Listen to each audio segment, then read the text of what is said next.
Now that is a dramatic... Oh. Okay, enough of that. Now that is a dramatic entrance. Yes, one of the greatest consoles ever made, certainly in the 16-bit era from Nintendo, is now going to be relaunched in the style we've already become accustomed to after the previous NES Classic release, proving that sometimes good things can come in small packages. This time the Super Nintendo is getting the mini treatment in a new, small and emulated format that allows you to plug it in and play to your heart's content, but this time with a lot less titles, 21 rather than 30. But there is a special title wrapped up in there. One that now takes the award for the longest game in development and magically on the same hardware it was intended to launch on. Yes, nearly 25 years after Dylan Cuthbert originally developed the game, it's now going to see the light of day, snatching the record from Duke Nukem of the longest game in development. I know people will jump on me now and tell me it wasn't in development or active development for that long, but who cares? Nearly 25 years is a record, and I'm sticking to it. It's an impressive achievement, and Dylan Cuthbert himself was absolutely amazed when the news came out, considering he has a complete ROM available, but it's never been shipped until the deadline in September. All the ones available online from Japanese sites and various other areas are on unfinished and incomplete versions. Therefore, this final release on the SNES Mini must be the most complete and accomplished version we'll play yet, and hopefully have some additional features we haven't seen in this ROM. So I'm certainly looking forward to diving into that title and giving my first technical analysis of a brand new Super Nintendo title. Just seems mad when you think about it in 2017. Anyway, the Super Nintendo was something very special at the time indeed, bringing home some special features and effects that weren't really present at the home systems anyway. The arcade certainly had more scaling and rotation effects that the machine could deliver, and was one of the standout features when I very first saw that and Super Mario World. It really blew my mind. Bosses that would rotate and zoom in and out of the screen, and the colours. Oh, those colours just looked sumptuous. 32,768 of them, in fact, compared to the then Genesis or Mega Drive's 512, or obviously the 1,536 if you included the shadow and highlight mode that games used.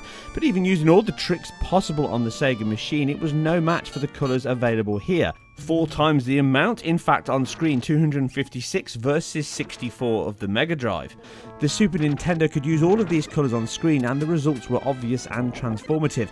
It got worse for us Sega fans though. In the caves, the reverb and echo afforded by the machine's sampled sound hardware and co-processor DSP sound chip made everything sound so much cleaner over the distinct ladder effect of the Mega Drive's analog Yamaha synth chip.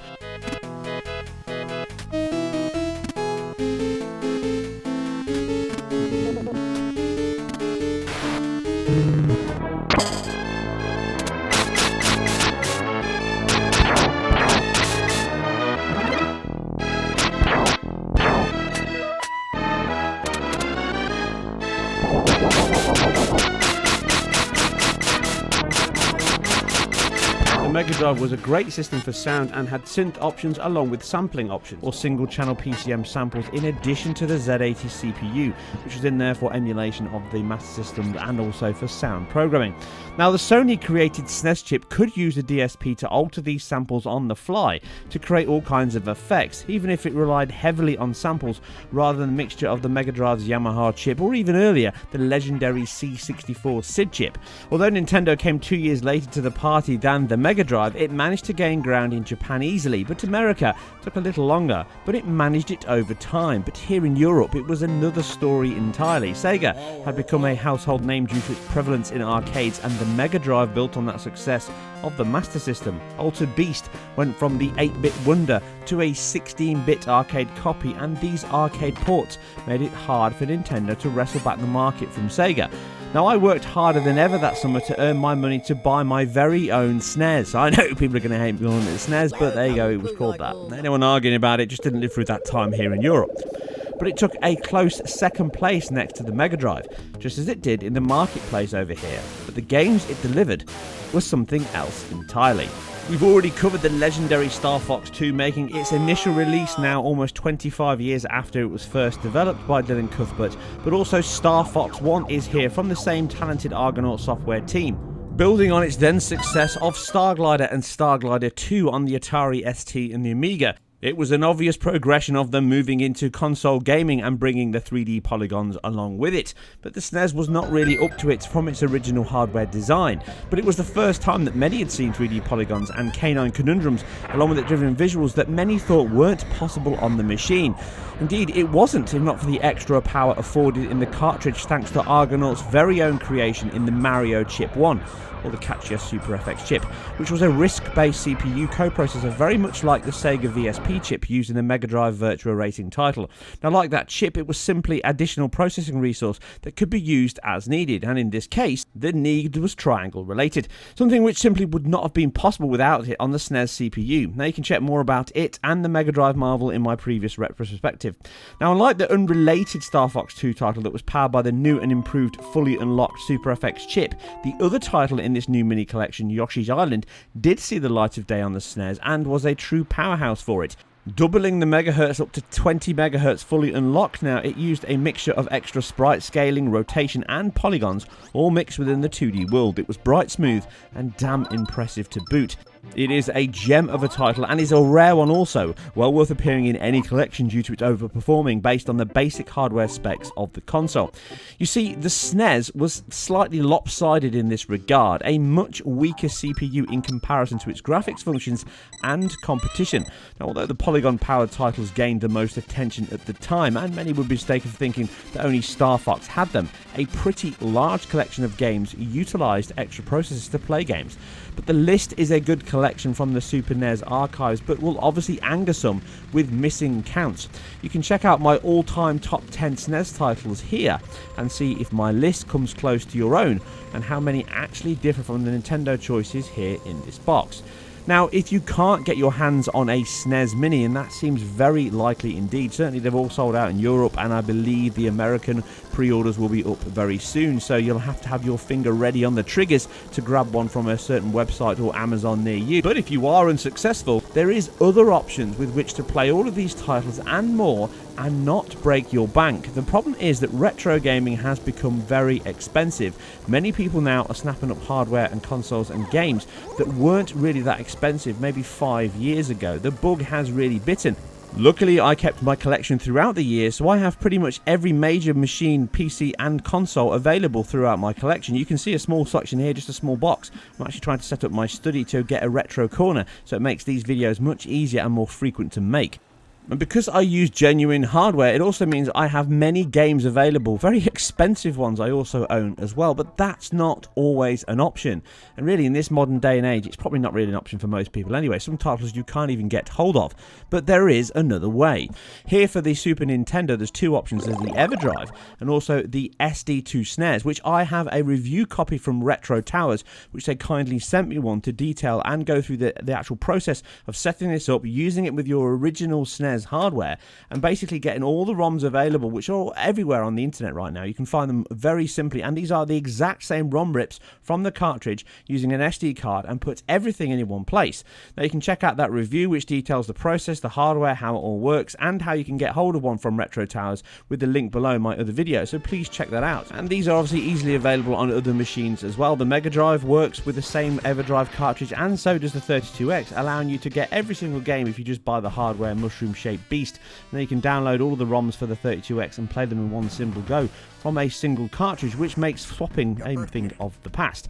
But if you are interested in the Super Nintendo, then there's obviously two options. You can emulate this on your PC and other machines.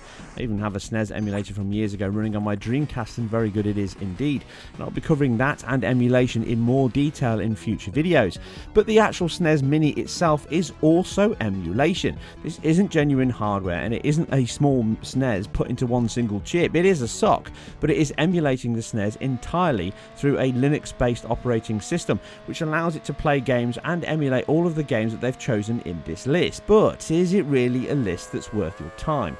Now, obviously, this is going to be up for debate and based on personal subjective opinion, but I don't really think this is the best list that Nintendo could have delivered. It certainly looks like it's leaned more towards what they could afford to get away with without paying any licensing fees, or very minimal ones at that. But the very fact that it's based on an ARM A7 CPU and GPU, a Cortex A7, which uses its split 4-core A7 CPUs and the Mali GPU, means it's massively overspec'd for what it was running on the NES, and it's still massively overspec'd for what it's running here on the Super Nintendo. Now, whether or not they're going to open it up and allow you to copy games over, or they put some kind of restriction, which you can do on the NES. Obviously, you can't touch the motherboard. It's basically as simple as it gets. It is really a Raspberry Pi. It's exactly the same hardware, pretty much as the Raspberry Pi 2, and it's the same quality there. You're using a Linux-based operating system to emulate what you want. The forthcoming Spectrum Next, which emulates, is a very similar process as well. They've built it around getting as close as they can to the original hardware. But as we saw with the original NES Classic, it's not identical, and even though this actual machine should have HDMI out, obviously like the old one did, and 1080p, whether or not everything's upscaled to that or 720p is up for debate. Now, the machine itself will be very small, and it's all about the visual aesthetic rather than the actual quality inside. You could emulate this just as well on any PC, probably the one you're watching it here. Even your phone could probably do as good a job as what's here, because the actual spec required is massively over the top. Just to put that into some perspective, this is a 1.2 GHz 4-core ARM CPU paired with a Mali 400 GPU that's got around 600 MHz itself, 256 megabytes of RAM DDR3 running at 600 MHz. This is a popular mobile GPU, and it's got a fill rate way beyond what you're going to need to emulate these kind of hardware, even at 1080p at 60 frames per second. That said, because it's emulating some Super FX chip titles, certainly Yoshi's Island 2, it will need quite a bit of resource to help that balance out, so I'm sure there's been some work from Nintendo directly to get a much better emulator here than what's publicly available and been made from homebrew, but it will be a close and accurate representation of what the SNES delivered itself, and I will be comparing it to the original titles on the original hardware to see just how close it actually gets. Now, the games themselves that actually delivered here, well, I'm not too sure the list is exactly to my taste. There are some nice titles here, and certainly ones that stand out and deserve to be here. Super Mario World is certainly one of those titles, as is Yoshi's Island and some of the RPG titles themselves, but whether or not the entire list is everyone's cup of tea all depends on whether you can pick one up, and if you think 60 or 80 pounds or dollars is worth it being spent. Is really the question, is it worth that, or is it worth investing in something else such as the EverDrive or the SD2 SNES? Now, this is the thing that you'll have to decide for yourself. The problem with retro gaming is the hardware is never usually the most expensive part, aside some exceptions. No, indeed, it is the games and the cartridges that can really ramp up the cost, and there are some decently expensive ones on this list. Earthbound is certainly one that could run you far more than just picking up a single SD to SNES or an EverDrive cartridge on its own, but some of the other titles don't fall into the same exclusivity. Now, the list does have quite a varied selection. 21 titles doesn't sound like a lot, but for 60-70 pounds, I suppose that is quite a few games. Like I say, Mario World, Mario Kart, F-Zero and Super Metroid, along with the incredible Zelda Link to the Past, are all definite titles on there, as is Street Fighter 2, which was a legendary game at the time and certainly was one of the big reasons the SNES took off in the UK alone, because that title was huge in the arcades when I was a kid and everyone wanted to play it, and then all of a sudden you got this exclusivity deal with Capcom on the Super Nintendo, and that sold so many units it was untrue. Now, other seminal titles do hit the machine. Certainly Squaresoft and Final Fantasy III is one that certainly deserves to be here, one of the greatest RPGs of all time. Earthbound doesn't really fall into the same category because it was never released in Europe at all, so it wasn't something that we could even play, and Secret of Mana was very similar, so these titles do kind of lose that nostalgic feel when you don't really remember playing them when you were 10 years old. Super RPG or Super Mario RPG Legend of the Seven Stars is again a title that maybe is there because it's a Mario title, but there is other games games they could have picked, which maybe would have done a much better job here in this list. But you can check out my top 10 to see my original thoughts on what should and shouldn't be here. Super Ghouls and Ghosts is a classic entry, and I'm glad that that is in the list. Contra, yes, but there are much better shoot-em-ups on the machine. Certainly the Turrican series certainly looks and runs much better here than Contra 3. Donkey Kong Country is a brilliant game and really floored everybody when it came out with its pre-rendered sprites and visual effects. So this is a title that certainly deserves to be here. But the Kirby Superstar titles and the Dream Course, yeah, I'm not really feeling those. And the Mega Man X title, yes, it's great, but I would have preferred something else, or even the third title in the series. Super Punch-Out is only really there for nostalgic reasons. Nintendo had it on the NES, it's on the NES Classic, and it really is a retro throwback to what you see now in the modern title in ARMS on the Switch. And that really wraps up the whole package. Star Fox we've already covered and everything else on the list. So there's a few titles here that I'm glad are here, but there's just as many, I would feel, that could have easily been included here and probably aren't for various copyright or licensing issues. And you may have already noticed that Nintendo seemed to be going around to some of the ROM sites and actually pulling down ROMs that are available for certain titles that are landing on this particular machine. Certainly you'll find it much harder now to find Yoshi's Island and possibly some other Super FX titles as well. So maybe this is just to keep the interest high until they sell out of their units, or maybe this is a long-term thing that they're looking to do, but it's certainly much harder to get a couple of these ROMs than it was before this video was even done, or before I even started, so thank God that I've got everything available already. So you may want to think about diving into grabbing some ROMs right now if you are thinking about taking the option of getting an EverDrive and using actual hardware in the ROMs, or using an emulator on your chosen device and then using that method instead. You still need access to the ROMs. Anyway, as always, this is my preview time up on the SNES Mini, and I'm looking forward to getting my hands on my final unit, where I can give you guys and girls all the information direct from it and compare it to genuine hardware to see how it all stacks up, whether or not it's worth your cash. Also check out my top 10 Super Nintendo titles, which will give you a list of things that I recommend it should have appeared on this list, and possibly you can still add to the machine if it still allows you to copy data over, just like the original classic NES does. Anyway, as always, that's it. I'm off. You guys and girls, if you like this or anything else that I've done, then you can like below, leave a comment below, share where appropriate, and also follow me on Twitter. You take care, and I'll see you on the next one. Clear by now. Sorry I'm late, everyone. Oh, crikey. What's happened here? Where's Mike? Oh, so did the Street Fighter 2 Turbo characters turn up for the interview then? I see you're going to show off the new moves then. Great. That'll be their special combat speed. But did anyone experience their new fireball capability? Oh, well, that works then, eh? Well, if I'd known you were having this much fun, I'd never have hidden in the lavvies and pretended to be late. Street Fighter 2 Turbo, an intimidating, invincible Nintendo.